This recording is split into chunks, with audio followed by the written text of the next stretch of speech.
Welcome to the StrongTeams.com podcast, where we help leaders build strong teams. Teams built on empathy, understanding, and trust, where every team member feels valued and contributes at the highest level possible.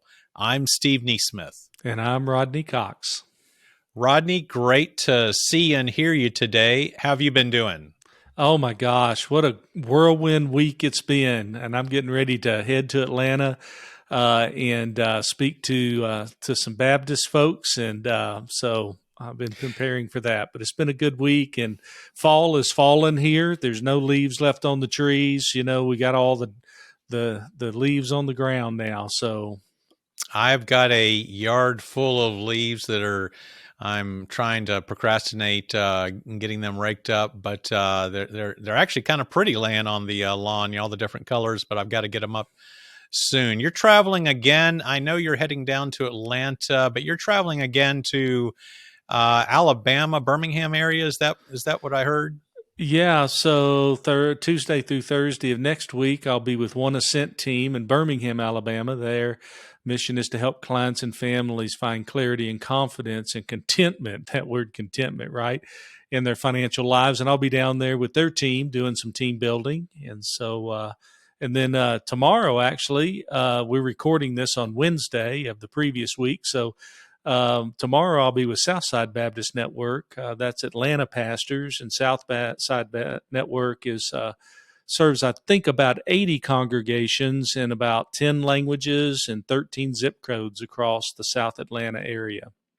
That's great. I know things during this recording, things are crazy in Atlanta. They're counting every vote, trying to figure out who they're going to send to Congress. So we'll let them sort that out. I've actually become familiar with Atlanta again. I have a daughter that got married recently and moved to Atlanta. So I've been visiting there recently and finding the good places to eat. And I hope your trip there goes well. Yeah, if I can find the margin, I'm going to find Papacitas right out there on the Loop 285 and get me some real Mexican food. You're making me hungry. We record these podcasts too close to the lunch hour. Absolutely. When I fly into DFW, I always fly in on the 11:15 flight so I can make Papacitas by noon. Hey, I love it. It's efficient. It sounds efficient to me. You were also on a podcast recently, I believe, weren't you? Was it the D6 podcast? Yeah. So David interviewed me earlier this week. Actually, it was last week, the end of last week. The days run together nowadays, but right. And yeah, D6, he interviewed me for their podcast. They got a great podcast, a fairly large network too of pastors, well over 100,000 followers on that podcast, I think. And we're going to reciprocate that with Ron Hunter, and he's the founder of D6, and it'll be awesome to have him on our show here in the near future. Yeah, I look forward to talking with Ron, and we'll make sure when that podcast gets published, airs, if you will, that we will make sure we notify our listeners and our newsletter subscribers of that. So don't worry out there if you're wanting to hear that interview. We'll make sure we publicize it on all our channels. So, well, good. I'm glad you got to have that time with him. Well, let's talk a little bit about generosity and leadership. I think that you're a good person for me to have this conversation with because I consider you a generous leader. You carry a lot of those character traits, and let's talk about why generosity is important. We published an article recently on our site called "Generous Leaders Are In," and we talked about just the fact that generosity is about connecting people to the organization. It's about generosity comes in a lot of different forms. It comes in sharing information. It comes in how you interact. It comes in how you coach people. There's a lot of ways to be generous, but at its roots, it's really about connecting people to the organization and to the mission of what you're doing. Absolutely. You know, it says that, or it's been said that you cannot outgive God. Well, I mean, I fundamentally agree with that. But, you know, as leaders, we've been entrusted with much. And I think that as leaders, people expect much from us. And fundamentally at the core of what we believe that everything that God has given you, He's given you to give away to someone else. So I personally think at the heart of this truth is generosity. And without generosity, without a grateful heart, I don't know how you actually give yourself to others without strings attached. hmm When I think back on the leaders that I learned the most from, Rodney, over the years, I think of those leaders that were most generous to me. They doesn't mean they were the nicest, but it means that they found ways to teach me and others. They found ways to encourage us. They found ways to connect us to the greater mission that was going on. And I've really tried to take a lot of notes from those folks over the years and apply it when I've led teams. Yeah, this at this heart of this generosity, this grateful, if I'm working for somebody and I don't feel like they're grateful for the contributions in which I make, it's going to be pretty difficult for me to work hard for them, right? I don't want to work for somebody that you don't feel like is grateful for what you bring or contribute to the organization. So I think as leaders, if we're not grateful, then we're doing a great disservice to the people in which we lead when we don't tell them why we're not grateful for them, right? We're not coaching them, or we're not leading them effectively, and we're not helping them understand how to contribute at the highest level, as we've stated. And, we talked about this quietly firing a few weeks ago. If we're not careful, this right here can find its way right into that space where leaders start making assumptions about the people they lead. They lose their heart of gratitude towards that person, and they stop leading them effectively, hoping that they'll just quietly exit. hmm That's right. Everything is so connected that we talk about. We talk a lot about how important it is to engage with members of your team, not only if you're leading that team, but if you're participating on a team, how important that engagement is. And I think that just to have a posture of generosity really makes the engagement that much easier. I think that if you're having to look at engagement with your team members like something you have to check off your list, then you probably need to check your heart and determine for yourself, whether or not you are grateful for that team, whether you are a generous leader. Because when you are, it's not hard to look for those opportunities, to even recognize those opportunities, if you will, to engage with your team members. And like anything else that we talk about, when you're generous. And we'll talk about in a few minutes some ways some practical, tactical ways to be generous for folks out there. But when you're generous, you set a tone in the culture. You model that for your other team members.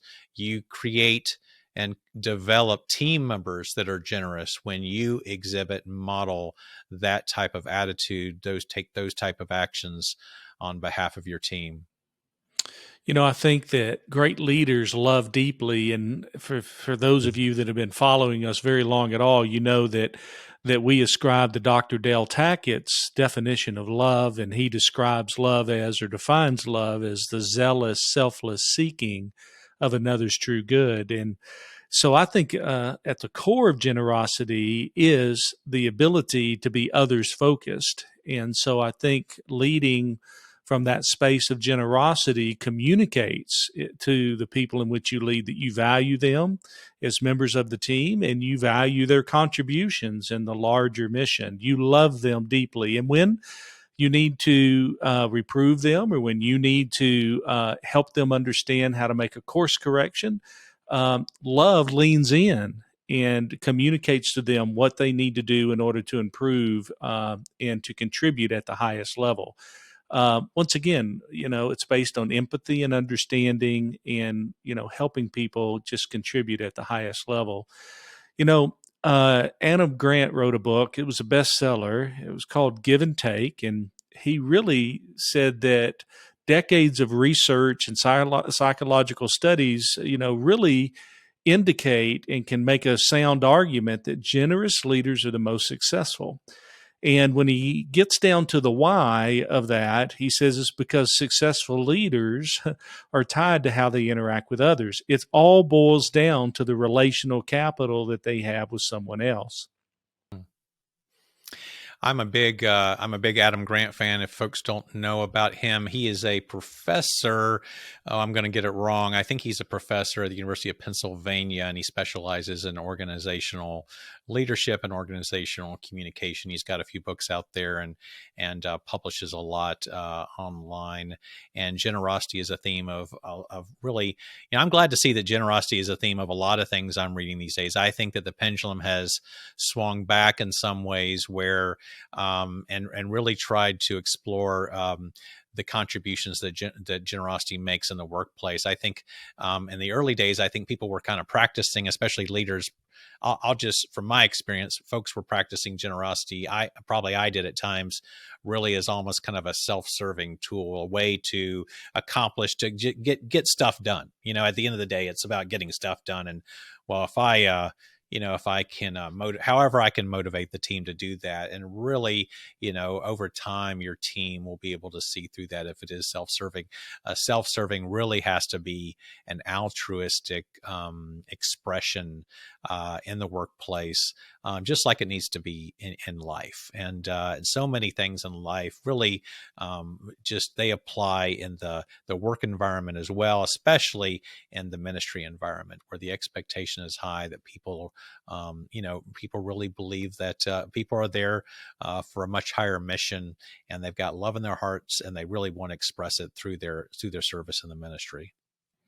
Yeah, so just think about that a minute. It's the difference between manipulation, right, and true love. Really zealously, selflessly seeking the true good of someone else. And in Adam's book, he talks about these two words. One word is claim, and the other's contribute. And he makes the case that he says when you interact with others at work or at home or anywhere else, for that fact, do you tend to claim as much value as you can, or do you tend to contribute value without worrying about what you might receive in return? And I think those are two really, really distinct words that we should camp on for a minute and think about the lens in which you look through, and think about your motives when you're in meetings and as you lead others. Do you tend to try and claim as much value as you can, or do you tend to contribute as much value as you can, not worrying about what you might receive in turn? That's the altruistic perspective that Steve is talking about. So important. I think back to the younger self, the younger me, as I would sit in a meeting. I think I was so insecure as a young man about what I was contributing that it was a very sort of planned, scripted process where I was looking for, some sort of benefit from everything that I said and everything that I contributed in a meeting. And I think that's not, completely uncommon with young professionals. You're kind of finding your way and finding your voice and getting your confidence in the work environment, but certainly with enough time and experience, that began to fade over time. And I really just, especially when you're working for an organization that you really believe in, you signed up for the mission, just that to not worry about exactly how you're contributing, but just to contribute to the best of your ability and let the rest work itself out is, I'll tell you, it was liberating. Yeah, and I mean, you just said a mouthful there. I'd love to just camp here for a minute for those leaders that are listening here, especially young leaders that feel great insecurity. And I go, God has created you fearfully and wonderfully. He's given you an incredible set of gifts to give away to the body of Christ. In fact, Peter in 1 Peter 4:10, Scripture tells us that it's the way in which we faithfully administrate His grace in its various forms. And so I want you to start thinking about yourself as a leader, as an individual that has something very unique to contribute, but you don't have everything to contribute. And you don't have to be all things to all people. All you have to do, as Steve has already said, is be willing to take what God has given you and simply give that away to others to serve, and to stay in that. Let your confidence be in what God's given you, and let your confidence be in his Spirit guiding you. Don't place your confidence in what you think you should be and start chasing things in which God didn't give you in order to become something God didn't create you to be. Simply contribute what he has given you and stand in that confidence. And you will be well served by doing that. Be humble. Be a humble leader. When you don't know something, don't act like you know something. When you don't know something, be the first one to lean in and say, hey, I don't know about that. Help me understand it. And it's in that place of great humility where you're contributing what you bring to the table and allowing others to contribute what they bring to the table. We become the body of Christ. We become mature. Mm-hmm. That is so good, Rodney. That was worth the price of admission right there to this podcast. I appreciate you saying that, and that's so much at the core of what we, especially you, teach. You're really the teacher in this scenario through the different content and the different tools and assessments. It's really that's really discovering God's unique strengths in yourself, and then leveraging those strengths and relaxing and being confident in those strengths, no matter what age and stage you are in your professional life, or really even your personal life, that God made you perfectly. And just that was comforting to hear that from you, Rodney. And I hope that we have younger leaders as well as seasoned leaders listening to us right now, because I think that especially in the early phases of the career, there's a lot of doubt that creeps in, and you really, in many cases, young professionals have, they don't have a guide map on how to move forward gracefully in their professional life and their ministry life, and just understand that God's got you in the place where he wants you, and everything's going to be fine. That said, we did put a few practical steps in our article to talk about just some things you can do, whether you're in leadership or whether you're contributing to a team, some things that you can do to show generosity. And I'm going to turn and look at my notes here and just speak from my notes, because I haven't memorized all of them in the list. I think we've got about 6 here. One is to speak positively about others to someone in authority. In other words, you don't have to be in front of somebody when you're talking positively or kindly or generously about them. Make sure you praise others, give others the credit, and you'll find that whether you see any immediate benefit from that or not, that eventually will come back in so many positive ways.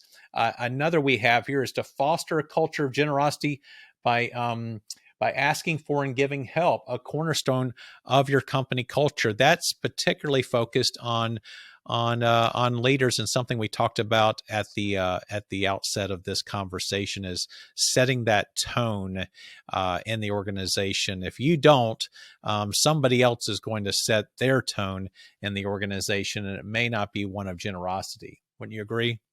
Absolutely. I think that a culture of generosity will actually set a culture to where when mistakes are made or when we have failures, we'll run into the strong tower, right? We'll run into the team and we'll ask for help, and we'll give help graciously without judging one another or judging performance. There is nothing that unites two people together more than pursuing a common outcome. And what we tend to see is people hide from their failures instead of running into their failures. And I think that the greatest things that we can learn as leaders is how to lean into those failures, invite people into those failures, and ask for help. And if you'll make that a cornerstone of your organizational culture, I think it will serve you incredibly well. Next on our list, Rodney, is minimize self-rewarding behavior. That's a bit of a mouthful, but and what it really just means is to, especially those in leadership, to make sure that you're sharing success across the board with your team members. I know that I've been in senior leadership roles for many years, and oftentimes when there's an accomplishment, when there's a milestone that's hit publicly, that that I'll get the kudos in the large staff meeting or the quarterly gathering. And it's easy just to nod your head and accept those. But whether you're in front of your team or not, it's important to reward the entire team, or at least acknowledge the entire team, because without them, none of that would have been accomplished. And so that was our third point in the article. Yeah, and I think that leads well into the next point, and that's publicly celebrating others' successes. We never succeed independently on our own. We always have others around us helping us succeed. So therefore, I think publicly celebrating others' successes, as well as our own successes as a team, I think that even small accomplishments should be celebrated. The more, the merrier. Because I think celebration unites people together. It brings people together in a common theme, and it keeps our eye on the ball. It keeps our eye on what the goal is and where we're going. Next on our list, Rodney, is share your expertise with others. And that should just be a cornerstone of not only leading a team, but participating on the team. You know, I've always said, a great leader is a generous leader. I believe that generosity is the cornerstone of even great brands, if you will.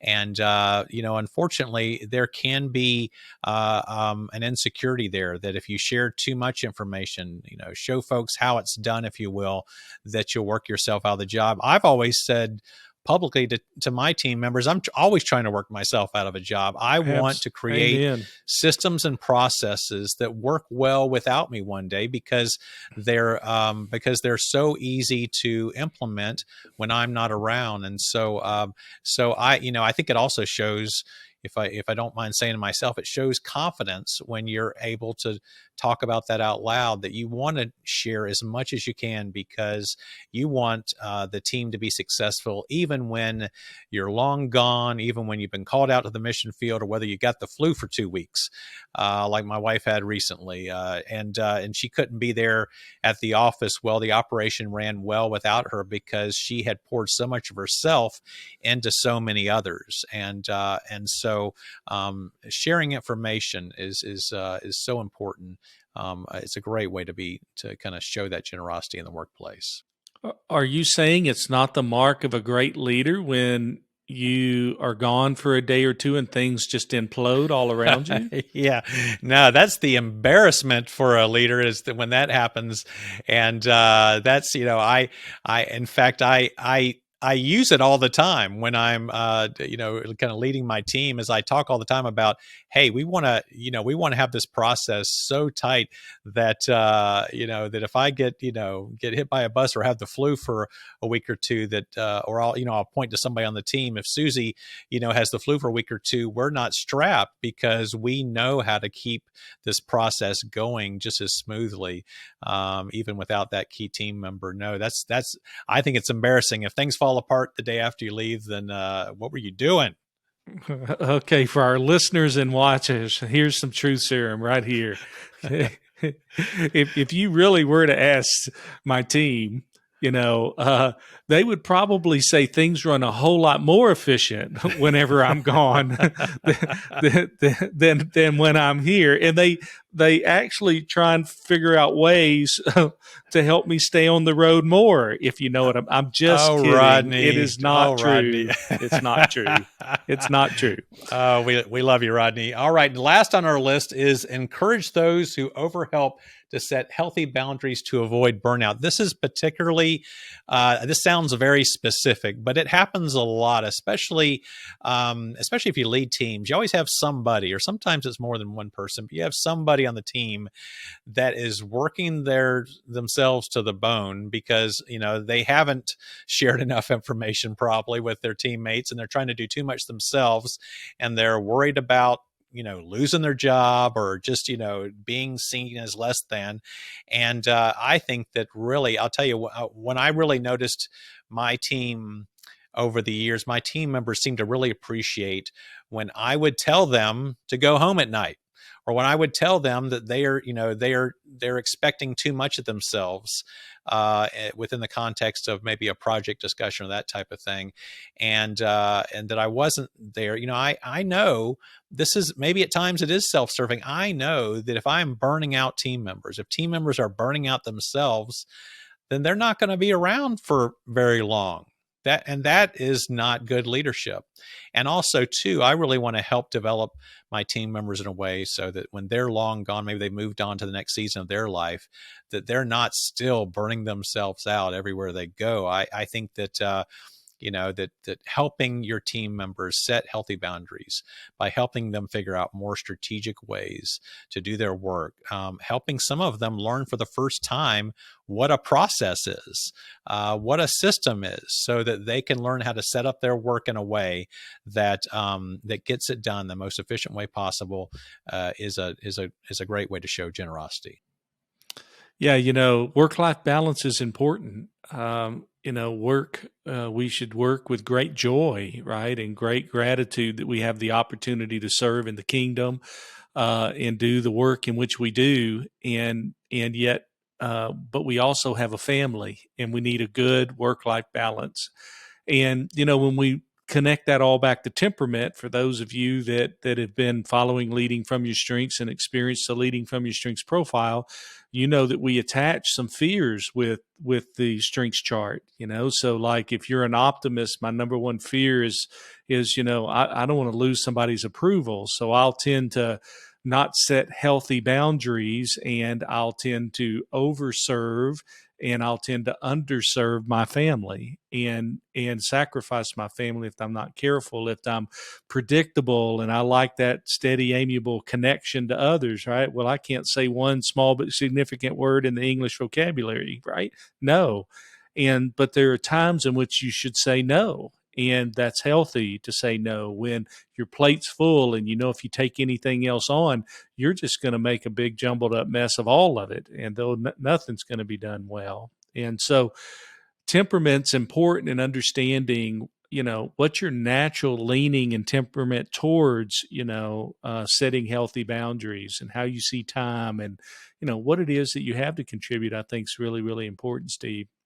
I agree. And I want to make sure I give a special shout out to the folks working in ministry and otherwise out there that are single and don't have, the kids to go home to and that type of thing, by choice, that the single person can sometimes work. I mean, they can burn themselves out because they think, well, now I can do that. I can do that, boss, because I've got the ability to do that. I know you've got to head out of here at 4:30 to get over to your son's baseball practice, but I can keep going. I'll just keep going until I'm done with this and done with that. And the next thing you find out that a single team member, I've had this happen with me, find out that a single team member is working themselves way too many late nights, because they feel like, well, I've got a little bit more flexibility than my colleague in the next cubicle, and so I can get this done. And I've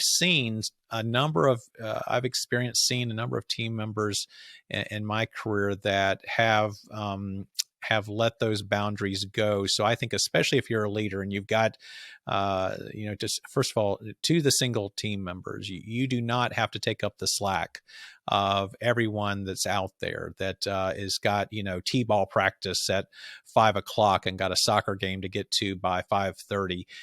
You are allowed to have a life as well, outside of work. And to that leader that has team members, I've actually worked with team leaders before that have told me off the record that they love having this particular single person on their team because they work so many hours. And I think that we do a disservice to our colleagues that are bearing a disproportionately large amount of the burden, and will eventually lose those valued single colleagues if we are not generous with helping them observe boundaries. So I'm not sure if that made any sense, but I wanted to make sure I gave a shout out to those folks. No, that was very insightful, Steve. I think in ministry we don't mean to take advantage of people. It's not our intent, right? But there's a lot to be done with not a lot of help sometimes, and it tends to bleed over that way. So we want to make sure, as a leader, that we're protecting everyone's boundaries, and once again creating healthy boundaries so that we don't find people burned out and isolated and alone on our team. And so. Well, Rodney, I think we've had a great discussion today, and it has been a pleasure talking with you because you are a generous leader. I thoroughly enjoy working with you, and you're always willing to give the credit away to someone else, and just I enjoyed the conversation today. Well, thanks, Steve. I think the same way of you. I really appreciate all you do for Ministry Insights, and I'm grateful you're on our team. At Ministry Insights, we agree that leaders should model Philippians 2:3 and value others above themselves. It's at the core of what we do. And I think that strong teams put each other's first, and they help others find answers and solve problems and actually set and determine priorities. I think that creates healthy team.